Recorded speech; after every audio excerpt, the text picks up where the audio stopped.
اور اپنی توجہ مہربانی ان پر سے اٹھا لی۔ الغرض اس وجہ سے قاضی محی الدین کی زندگی منغص اور زمانہ پریشان ہو گیا اور آپ کو سخت مصائب جھیلنے پڑے۔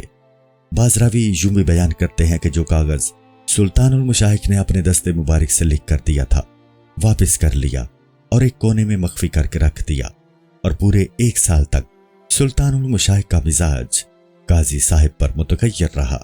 لیکن جب 1 سال تمام و کمال گزر گیا تو اب سلطان المشائخ کا مزاج مبارک اپنے قدیم عادت کی طرف رجوع ہوا۔ قاضی محی الدین تجدید بیعت و ارادت سے مشرف ہوئے اور حضرت سلطان المشائخ نے اپنی قدیم توجہ و مہربانی ان پر مبذول فرمائی۔ الحمدللہ علی ذالک۔ غرض کے قاضی محی الدین کشانی سلطان المشائخ کے زمانہ حیات ہی میں انتقال فرما گئے تھے، رحمت اللہ علیہ۔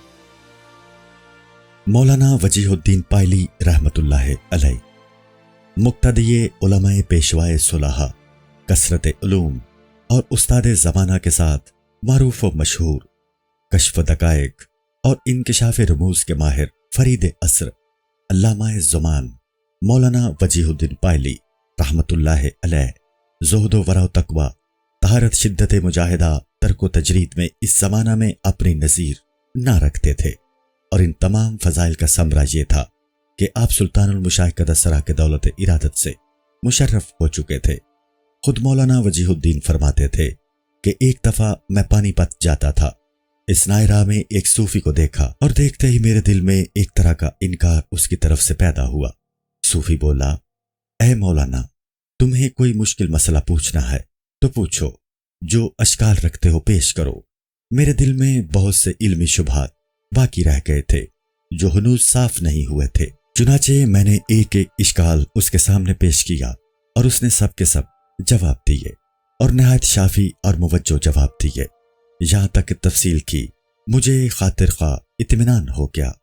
جب مسئلہ قضاء و قدر کی بحث چھڑ گئی تو اس نے اس کا بھی جواب شافی عنایت فرمایا، اور مباحثہ کی تمام ہونے کے بعد مجھ سے دریافت کیا کہ تم مرید کس کے ہو؟ میں نے کہا حضرت سلطان المشائخ نظام الحق والدین قدس اللہ سر عزیز کا مرید ہوں۔ یہ سن کر صوفی بولا کہ شیخ نظام الدین قدس سر العزیز ہمارے کتب ہیں۔ منقول ہے کہ ایک دفعہ مولانا وجیہ الدین رحمت اللہ علیہ شیخ شیوخ العالم فرید الحق والدین کے روضہ مبارک کی زیارت کے لیے اجودن تشریف لے گئے۔ جب آپ شیخ شیوخ العالم کے روضہ کے قریب زمین بوس ہو کر بیٹھے تو روضہ مبارک کے اندر سے آواز آئی کہ ابو حنیفہ پائلی، تم خوب آئے۔ مولانا وجیہ الدین اپنے پاس کوئی کتاب نہیں رکھتے تھے، لیکن آپ کی ذہانت کی یہ کیفیت تھی کہ درس دیتے وقت بڑے بڑے نامی گرامی علماء آپ کی خدمت میں زانو ادب طے کرتے تھے۔ آپ کے پڑھاتے وقت کوئی نسخہ خط میں نہ لیتے، اور جس مرتبہ کسی بحث کی تقریر کرتے دوسری دفعہ اسی بحث کی ایک دوسرے پیرایا میں تقریر کرتے جو پہلی تقریر سے زیادہ دلکش اور مؤثر ہوتی۔ منقول ہے کہ مولانا وجیہ الدین کو حضرت مہتر خضر علیہ السلام سے ملاقات میسر ہوئی تھی، اور آپ انہی کے ارشاد کے مطابق سلطان المشائخ کی دولت ارادت سے مشرف ہوئے تھے۔ مولانا وجیہ الدین ہمیشہ سلطان المشائخ کی خدمت میں حاضر ہوتے اور جماعت خانہ میں سلطان المشائخ کے دسترخوان پر بیٹھ کر کھانا تناول فرمایا کرتے۔ ایک دن کا ذکر ہے کہ کوئی شخص آپ کی جوتیاں جماعت خانہ میں سے لے گیا۔ سلطان المشائخ کو خبر ہوئی تو آپ نے اپنے پاؤں مبارک کی جوتیاں مولانا کو عنایت کی کہ انہیں پہن کر گھر جائیں۔ مولانا نے حضور کے پاؤں مبارک کی جوتیاں ہاتھ میں لیں اور انہیں چومتے ہوئے باہر تشریف لائے۔ باہر آ کر سر مبارک سے امامہ اتارا اور اس میں جوتیاں لپیٹ کر سر پر بدستور رکھ لیا اور ننگے پاؤں گھر کی جانب روانہ ہوئے۔ یاروں میں سے ہر ایک شخص نے کہا کہ مولانا، سلطان المشائخ نے اپنے پاؤں مبارک کی جوتیاں آپ کو اس لیے عنایت فرمائی ہیں کہ پا برہنہ تشریف نہ لے جائیں۔ مولانا وجیہ الدین نے جواب دیا کہ صاحبو، یہ سر کا تاج ہے جسے آج سلطان المشائخ نے مجھے ارزانی فرمایا ہے۔ مجھے یہ کب طاقت ہے کہ اس عادت کو پاؤں میں پہنوں، بلکہ سر پر رکھ کر گھر جاتا ہوں۔ کسی بزرگ نے کیا خوب فرمایا ہے، در بندگی آنجا کہ تیرا خلق میرا گوش، در چاکری آنجا کہ تیرا پائے میرا سر۔ بندگی میں جس جگہ تیرا حلقہ ہو میرا کان حاضر ہے، اور نوکری میں جس جگہ تیرے قدم ہو میرا سر موجود ہے۔ الغرض جب لوگوں نے آپ کی یہ کیفیت سلطان المشائخ کی خدمت میں عرض کی اور تمام واقعہ سرتپا بیان کیا کہ مولانا وجیہ الدین نے ایسا ایسا کیا، تو حضور نے فرمایا کہ مولانا وجیہ الدین سے کہہ دینا چاہیے کہ ابھی شیخ الاسلام قطب الدین بختیار قدس اللہ سر العزیز کی زیارت کو چلے جائیں۔ چنانچہ مولانا شیخ الاسلام قطب الدین بختیار کی زیارت کے لیے تشریف لے گئے اور خواجہ کے مقبرہ متبرکہ میں اپنی جوتیاں پائیں۔ جب آپ زیارت سے فارغ ہو کر سلطان المشائخ کی خدمت میں آ رہے تھے تو بغات قرا میں پہنچے۔ وہاں دیکھتے ہیں کہ ایک بوڑھا آدمی جو زاہدوں کی صورت اور عابدوں کے لباس میں تھا، کندھے پر مسلح ڈالے ہوئے، عصا ہاتھ میں لیے ہوئے، تسبیح گردن میں ڈالے ہوئے سامنے آیا اور سلام کر کے بیان کرنا شروع کیا کہ میں ایک مسافر شخص ہوں، دور دراز سے آیا ہوں، میرے دل میں چند علمی بحث کی بابت اشکال و شبہ باقی ہے، میں چاہتا ہوں کہ انہیں آپ سے حل کروں۔ مولانا وجیہ الدین اس کے سوالات کے جواب دیتے جاتے اور دریائے حیرت میں مستغرق ہوتے جاتے تھے کہ باوجود کہ یہ شخص باشندہ شہر نہیں ہے بلکہ گاؤں کا رہنے والا معلوم ہوتا ہے، پھر اسے اس قدر علوم کہاں سے حاصل ہو گئے۔ الغرض جب وہ شخص بحث سے فارغ ہوا تو مولانا وجیہ الدین سے پوچھا کہ آپ کہاں جاتے ہیں؟ فرمایا سلطان المشائخ نظام الحق والدین کی خدمت میں۔ اس نے کہا سلطان المشائخ نظام الدین کو میں نے بارہا دیکھا ہے، میں چندہ علمی مذاق رکھتے ہی نہیں بلکہ معمولی استعداد کے آدمی ہیں، تم باوجود اس قدر علم و فضل کے ان کے پاس کیوں جاتے ہو؟ مولانا نے جواب دیا کہ اے مولانا، یہ آپ کیا فرماتے ہیں؟ سلطان المشائخ عالم متبہر اور فاضل اجل ہیں، ان کا باطن مبارک علم لدنی سے آراستہ ہے۔ اس شخص نے دوبارہ کہا کہ میں نے بہت دفعہ سلطان المشائخ سے ملاقات کی ہے اور اکثر مناظرہ کیا ہے، وہ چندہ علم نہیں رکھتے، تم ان کے پاس ہرگز نہ جاؤ۔ مولانا وجیہ الدین نے فرمایا لا حول ولا قوت الا باللہ، مولانا تم میرے سامنے اس قسم کی باتیں نہ کہو۔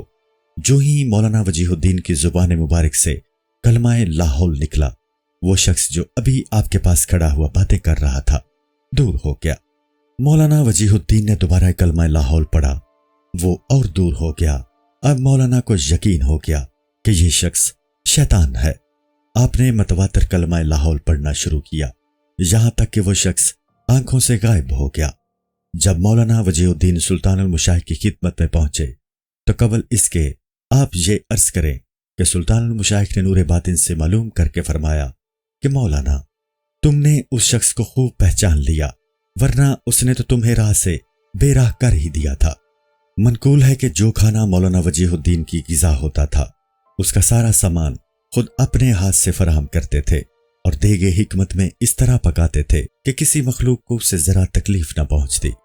آپ کا پیرہن مبارک طویز اور موٹا ہوتا تھا اور امامہ درمیانی، اکثر اوقات آپ کے کپڑے شکر رنگ ہوتے تھے۔